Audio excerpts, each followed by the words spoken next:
At least 9 people have died in South Carolina following what officials are calling a 1,000-year storm. There's so much water in South Carolina and more is on the way. We're seeing street signs just be knocked over. This happened this morning, road washed out. So what happens when you combine the dip in the jet, a stationary low, and tropical moisture all in one concentrated area?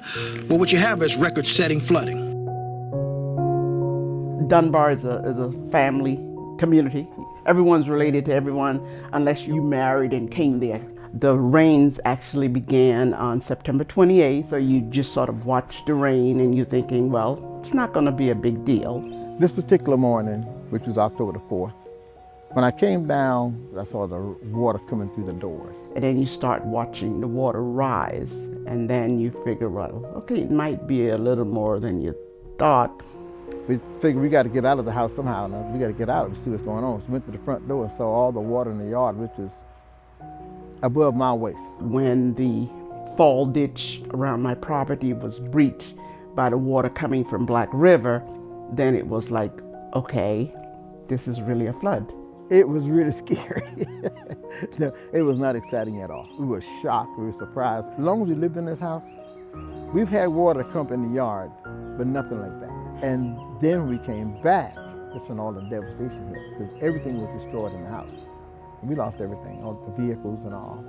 It really affects you in a lot of ways, you know. You're doing things you didn't thought you would ever have to do again, and it sets you back, way back. We're trying to make the best of it, of the situation, but it's a lot, it's chaos, you know.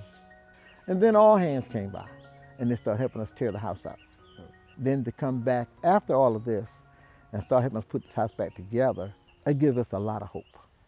It was a lot of work. I was afraid. I was like, what is this house going to look like? Are we going to still be able to come back in here and live again? And at first I was sad. After seeing the progress of them taking stuff out and them guiding me side by side, letting me know what they were doing, then I started to get a little more comfortable. I didn't really expect any help, so when all hands appeared on the scene, I'm thinking like, I call them my guardian angels. We've had a lot of people to come in and help, but you stayed the longest. You did a lot, so we appreciate it. I help plaster, mudding.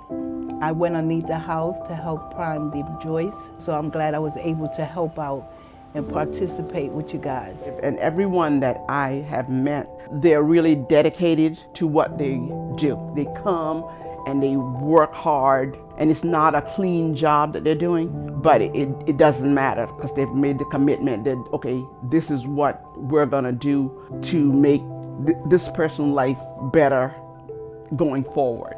I plan when we get this house back together for us to come together and to have, you know, like a reunion, and, you know, for everybody to come and see the tremendous work that all hands have done and just enjoy each other. We want to join somebody, volunteer group, to help somebody out, because this has changed us. This has really changed us. We realize now we're not doing enough. So we want to be a blessing to somebody else. That's what our future is looking like. Right.